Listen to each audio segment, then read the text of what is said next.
Un día me preguntaron que por qué me había hecho vegetariana y casi sin que me diera tiempo a responder, alguien se me adelantó y dijo, por ideología. Mira, yo en ese momento, por la situación en la que estábamos, preferí callarme la boca, tampoco reaccioné mucho, pero dentro de mí se quedó un pensamiento y una sensación de nunca, o sea, para mí nunca ser vegetariana ha sido una cuestión de ideología, mucho menos de política, de activismo tampoco siquiera. Ojo, que no quita que actualmente, sobre todo actualmente, como un montón de movimientos, se utilicen con intereses políticos y chanchullos varios, pero creo, o sea, pongo la mano en el fuego que la mayoría, por no decir todos, de los vegetarianos veganos no empiezan por un interés ideológico. Al revés, la decisión de hacerte vegetariano normalmente viene de algo muy interno, muy profundo y muy honesto y de un proceso interno, iba a decir bonito, pero no porque es en parte doloroso, pero tú me entiendes. De hecho, te voy a contar un poquito por qué yo me hice vegetariana así a grandes rasgos. Yo crecí desde muy pequeña rodeada de animalitos, animalitos de granja, de todo tipo de animales, animales domésticos, y siempre he tenido desde bien pequeña una sensibilidad muy fuerte hacia los animales. De hecho, a día de hoy no exagero si digo que muchas veces me siento más cómoda compartiendo un ratito con un gatito, con un perrito, que con personas. Pero no fue hasta la etapa universitaria cuando yo tenía 18 años y me fui a vivir fuera de la que había sido mi casa, de la casa de mis padres, a independizarme entre comillas, típico piso de estudiantes, y ahí comenzó un acercamiento por mi parte hacia todo lo que tiene que ver con la cosmética cruelty free. En ese momento tenía una compañera que ya era vegetariana y me llamó la atención, sin más. No, yo no diría que me influyó directamente, simplemente me llamó la atención que lo fuera, y yo ahí empecé a investigar y todo empezó con un documental que exponía pues toda esta serie de atrocidades que se hace para testar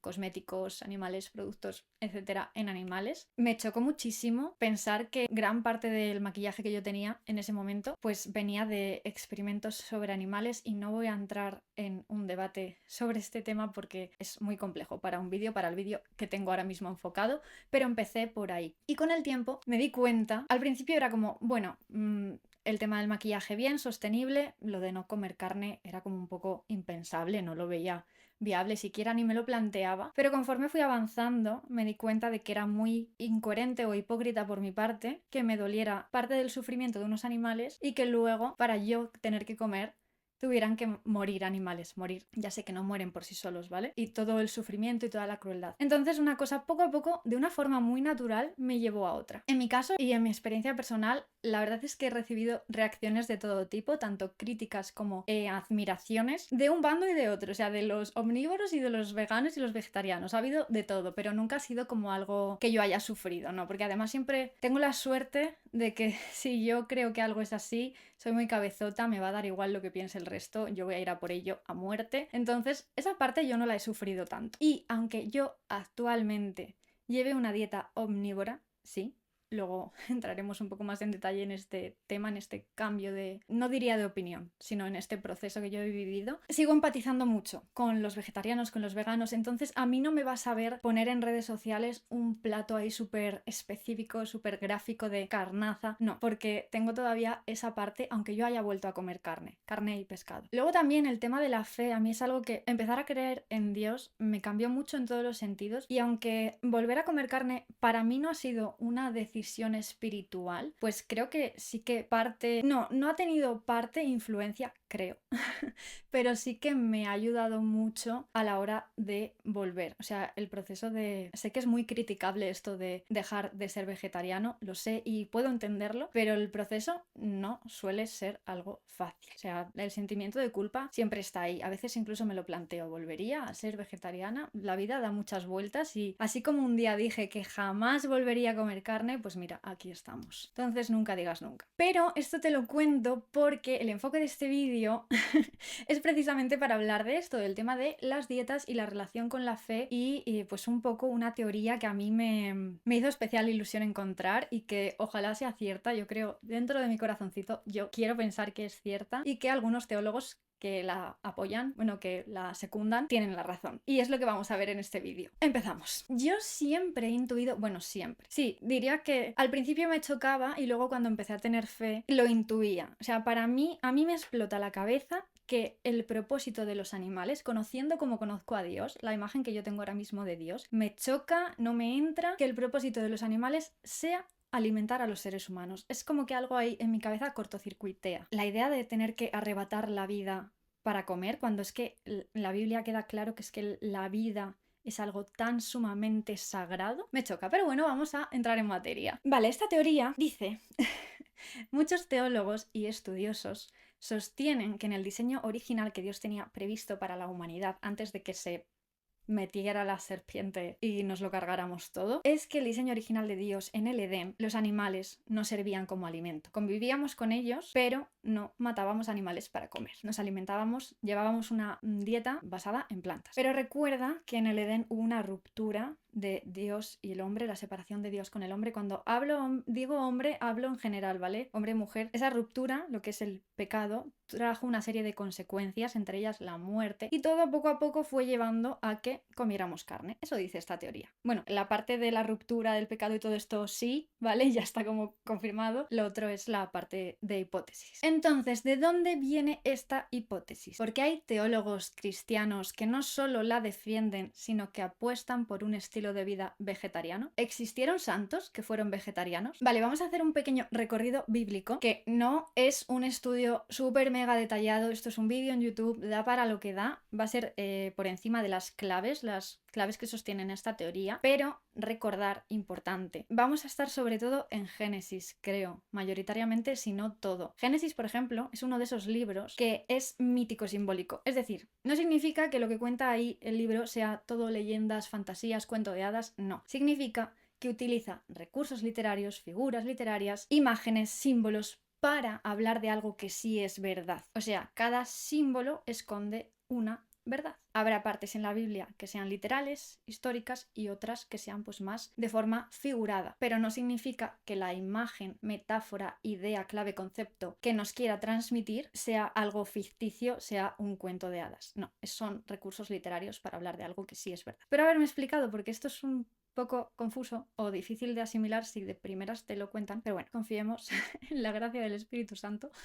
Y continuemos. Vale, yo voy a ir leyendo y voy comentando. Génesis 1 del 28 al 30. Y Dios los bendijo diciendo: Sed prolíficos y multiplicaos, probad la tierra y sometedla, dominad sobre los peces del mar, sobre las aves del cielo y sobre cuantos animales se mueven sobre la tierra. Y añadió: Yo os doy toda planta sementífera sobre toda la superficie de la tierra, y todo árbol que da fruto, conteniendo simiente en sí. Ello será vuestra comida. A todos los animales campestres, a las aves del cielo y a todo cuanto se mueve sobre la tierra con ánima viviente, yo doy para comida todo herbaje verde. Y fue así. Aquí está hablando en un momento de la comida que nos deja, o sea, de qué va a ser nuestro alimento, y distingue el tipo de vegetación que vamos a comer los seres humanos y los animales. Pero en ningún momento menciona la carne como alimento. Y además, la palabra que usa dominar, lo de poblar la tierra y someterla, dominar.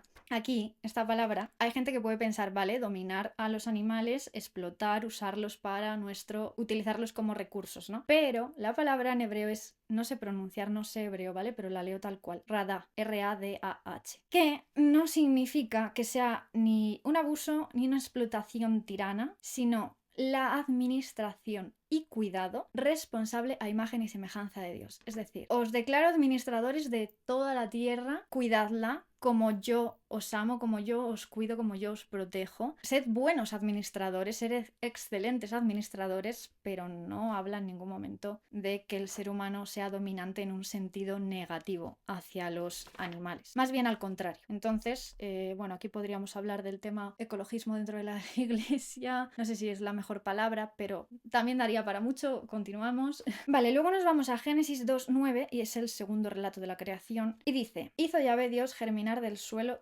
toda clase de árboles agradables a la vista y apetitosos para comer, además del árbol de la vida. Volvemos a hablar de de árboles para comer. Luego en Génesis 2, 15 al 17 dice: tomó pues Yahvé Dios al hombre y lo puso en el jardín del Edén para que lo cultivase y guardase. Y dio al hombre este mandato: puedes comer de todos los árboles del jardín, mas del árbol de la ciencia, del bien y del mal, no comerás en modo alguno, porque el día en que comieres ciertamente morirás. Bueno, esto es otro tema, pero por no cortar el versículo. Volvemos a hablar de comida. Una cigüeña. Volvemos a hablar de comida y de que no menciona en ningún momento los animales como comida. Entonces, si esta teoría es cierta, no estoy asumiendo nada, ¿vale? Solo estoy exponiendo un tema porque creo que hay cosas que sinceramente, hasta que no tengamos cara a cara a Dios, no las vamos a saber. Pero, asumiendo por un momento que esta teoría es cierta, ¿en qué momento el ser humano empieza a comer carne? Estamos en Génesis 3. Donde se produce la ruptura con Dios, se fragmenta nuestra relación perfecta con Él por la serpiente, todo esto de la manzana, que seguro que te suena muchísimo. De hecho, el hombre y la mujer en el Edén estaban desnudos, pero no sentían vergüenza el uno del otro. Y aquí, en la ruptura, o sea, cuando entra el pecado, empiezan a sentirse avergonzados, porque tienen ese conocimiento del bien y del mal. Y esto no es un ¡ay, qué malo Dios, que los tenía ahí desnudos sin decírselo, ignorantes totalmente, pobres tontos! No, es que la desnudez en el plan original, en un inicio, no era algo malo, no era algo de lo que avergonzarse, era algo totalmente natural y sagrado, absolutamente sagrado. Pero se corrompe todo. El propósito del diablo siempre es pervertir y tergiversar el diseño original de Dios. Siempre. Y lo sigue haciendo actualmente. Esto es una historia que se repite continuamente. Pero bueno, no nos vamos a meter en teología del cuerpo, que también daría para otro tema. Entonces, seguimos. Génesis 3, versículo 21. Yahvé Dios hizo al hombre y a su mujer unas túnicas de piel y los vistió. Esto sería el primer derramamiento de sangre, el primer sacrificio de animales, túnicas de piel. O sea, Dios le quita la vida a unos animales para vestir a Adán y a Eva. Me iba a meter en otro tema, pero no me da el tiempo. Y este sacrificio es nuevamente consecuencia del pecado. Una de esas consecuencias es la desnudez, el sentimiento de vergüenza, y otra, aunque la Biblia no lo dice explícitamente, se asume que en el Edén el clima era perfecto, o sea, no necesitábamos abrigo ni nada, y de repente sí, o sea, Adán y Eva, la humanidad va a empezar a sentir el frío, ese mundo que se va rompiendo poco a poco, alejado, cuanto más te alejas de Dios, más te rompes tú internamente, más se corrompe el mundo, y por eso el tema de las túnicas de piel, porque para cubrir no solo su desnudez, sino también protegerlos del frío. Repito, esto es algo que se ha asumido, o sea, se ha interpretado, y yo estoy resumiendo muchísimo, entonces de verdad, cualquier inquietud que tengas, cualquier duda, yo te invito a que lo investigues por tu cuenta y que no tengas miedo a profundizar. Vale, entonces estamos en el punto de que ha habido un sacrificio puntual por necesidad, y este sería el primer problema con nuestra teoría. Y es que en Génesis 4 la Biblia sigue sin afirmar que el ser humano en este momento consumiera carne como alimento, pero sí que vemos a Caín y Abel, que uno es agricultor y otro es pastor de ovejas. ¿Cuál es cuál? Caín es agricultor y Abel es pastor. Y Abel es el que ofrece sacrificios de animales a Dios en ese momento. Esto no significa, es que me meto en demasiadas cosas. Esto no significa que Dios apruebe el sacrificio humano, el sacrificio animal, ni mucho menos, pero estamos hablando de culturas muy del pasado. Esto hay que tenerlo en cuenta, el contexto siempre. Entonces, ¿cómo se solucionaría este inconveniente con la teoría? Podría ser que sí que sacrificaran animales, porque claro, al final lo aprendieron con ese sacrificio puntual, pero no que usaran los animales como consumo alimenticio en este momento. Quizás también pues usaban la lana de las ovejas, no lo sé, no vamos a divagar. Y vuelvo a resumir mucho, pero este punto es también muy importante. Desde que Caín se enfada y por envidia asesina a su hermano Abel, desde este punto la maldad en el mundo empieza a propagarse y a crecer a unos niveles que llegamos a un punto en el que es insostenible tanta maldad y en el que el ser humano iba a autodestruirse a sí mismo, porque es que ya no se podía más.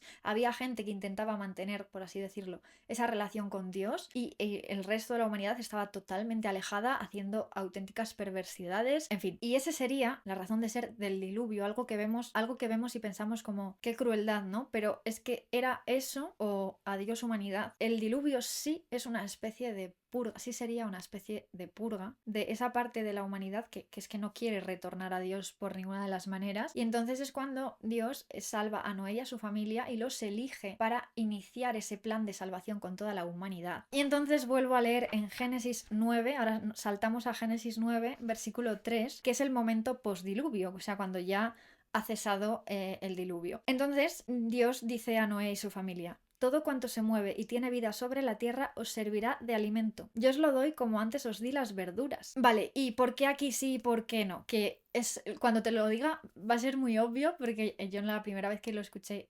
después de escucharlo dije, joder, es obvio, pero de primeras no caí, ¿vale? Aquí no juzgamos a nadie. Después del diluvio, toda la tierra inundada, los cultivos devastados, o sea, el cultivo lleva un tiempo crecer. Entonces, mientras todo eso se da, pues esto justificaría, y yo sé que esta teoría puedes tú en tu cabeza estar pensando un montón de trabas, como digo, no la estoy dando por verdadera, solo estoy exponiendo un tema que me parece muy interesante. Eso, que no hay alimento, ¿no? En toda la faz de la tierra, y Dios permite que comamos animales para sobrevivir en el momento postdiluvio. Esa sería la explicación. Y bueno, llegamos al punto de los santos. ¿Tenemos ejemplos de santos que fueran vegetarianos por convicción? Tenemos varios ejemplos de santos que sí que adoptaron una dieta basada en plantas, y si no totalmente, en gran medida, pero no por esa convicción de vegetarianismo moderno directamente, como lo entendemos ahora, digámoslo así, sino por algunas otras razones. Por ascetismo, por ejemplo, es decir,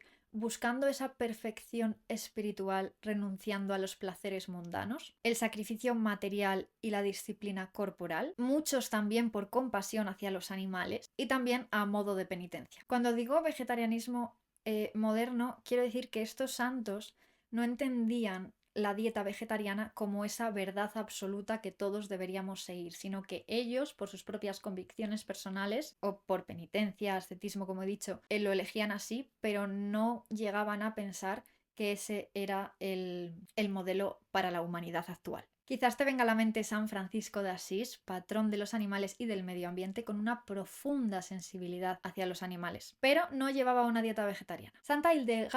Santa Hildegarda tampoco fue vegetariana, pero sí que recomendaba una dieta muy natural, 100% natural y altamente basada en plantas. En cambio, algunos santos que sí que siguieron esta dieta vegetariana fueron San Juan Crisóstomo, San David de Gales y también muchos de los primeros cristianos entre los padres y madres del desierto, que fueron los primeros monjes que vivían en plan ermitaño retirados de la sociedad. Bueno, y después de esta intensidad de vídeo que estoy, qué calor, madre mía, quiero cerrar este vídeo contándote, sincerándome un poco y contándote cómo ha sido o por qué yo dejé ese estilo de vida vegetariano. Y luego te doy una opinión, conclusión a raíz de todo este tema de la fe. Para empezar, quiero dejar claro que esto es una decisión muy personal, es una decisión que tiene que ser muy personal y que bajo mi punto de vista además debe discernirse con Dios y que a nadie le debería importar. Es algo que tenéis que llevar Dios y tú, y que hagas lo que hagas, compartido con él, apoyado por él, va a estar bien. De hecho, yo en mi caso, yo sí que lo hablé con él, recuerdo ese momento de estar hablando y de pedirle que si él quería que volviese a llevar una dieta omnívora, si él me apoyaba en esta decisión a la que yo le estaba dando vueltas, que por favor que me lo hiciera lo más fácil posible. Y aquí creo que lo importante es dar con ese equilibrio entre el cuidado de tu cuerpo, que es el templo del Espíritu Santo, por eso es tan importante cuidarlo también, y ese don de la sensibilidad hacia los animales o hacia lo que sea, un don que realmente viene de Dios, no viene de ningún lado más. ¿Y por qué digo que es importante dar con ese equilibrio? Porque Dios no quiere quitarte el don de la sensibilidad, ni es algo malo que hay en ti, ni te está llamando a reprimirlo. Pero lo que no quiere es que tú te pierdas, ni que vivas abrumado, abrumada, tratando de controlar absolutamente todo lo que pasa en el mundo, porque no nos corresponde a nosotros hacerlo. Si tú te sientes más cómodo no comiendo carne, nadie de fuera tiene derecho a juzgarte por ello. Y si realmente tú te dejas guiar por Dios, en el proceso te aseguro que Él te va a mostrar lo que quiere para ti y lo que Él sabe que es mejor para ti. Pero sinceramente, al margen de ideologías, como decíamos al principio, o al margen de entrar en debates científicos sobre cuál dieta es mejor que otra, esa profunda sensibilidad en tu corazón, esa empatía, esa compasión hacia el dolor ajeno está mucho más cerca del carácter de Dios, porque así es Él. Y tú tienes un corazón muy parecido al suyo. Ay, espérate, soy un desastre, casi se me olvida. Si es que no te he contado realmente por qué volví a comer carne y voy a intentar no alargarme demasiado, lo voy a resumir. Principalmente fue por salud. Fui vegetariana, no lo he dicho antes, pero fui vegetariana durante 8 o 9 años. El caso es que llegó un punto en el que yo empecé a sentir que no digería bien ciertos alimentos, me sentía inflamada, no tenía energía. Comía, pero nunca me sentía saciada. Y antes de que digas nada, yo lo sé, una dieta vegetariana hay que llevarla con mucho cuidado, prestando atención a lo que comes, y créeme que esto es algo que yo llevaba prácticamente a rajatabla. De hecho, todo lo que sé sobre nutrición fue gracias a eso, a hacerme vegetariana, que me empapé de información para pues llevar una dieta lo más equilibrada posible y con todos sus nutrientes. Pero llegó un punto que mi cuerpo empezó a reaccionar así. Entonces, un verano se dio las circunstancias idóneas de una forma muy natural, cuando yo ya estaba dándole vueltas a ¿será que necesito volver a comer estos alimentos? Se dieron las circunstancias perfectas de forma natural para que yo volviese a probar el pescado. A mí personalmente me costaba menos, la carne es como más un alimento más, pues eso, más gráfico, más demasiado, ¿no? Pero con el pescado me resultó más fácil. Y me empecé a sentir muy bien, o sea, ese día que comí me sentí muy bien y poco a poco fui probando más y decidí incluir nuevamente el pescado en mi dieta. No recuerdo cuánto tiempo estuve así comiendo pescado, pero a partir de ahí fue como que una cosa llevó la otra. De repente hubo uno de estos días que pasó algo muy parecido como me pasó con el pescado. No estoy entrando mucho en detalles por no alargarme, pero bueno, si tienes alguna duda me puedes escribir y yo te contesto sin problema. Y volví a probar la carne. Y bien, sin más. Bueno, pensaba que me iba a costar más de lo que me costó en realidad. Y así poco a poco, de una forma muy progresiva, volví a comer de todo. Me siento súper bien, siento que mis digestiones han mejorado. Ya sí me siento saciada cuando termino de comer. Antes no, era como que siempre me faltaba algo y empezaba a perder esa vitalidad de la que yo había presumido tanto al principio siendo vegetariana. Recuerdo que al principio yo se me llenaba la boca diciendo, pues yo me siento mucho mejor, me siento con una energía, me siento vital, no sé qué. Y eso no, bueno, me duró un tiempo, pero no los casi, sí, 8 o 9 años más o menos que estuve siendo vegetariana. Nada, eso, que se me había olvidado.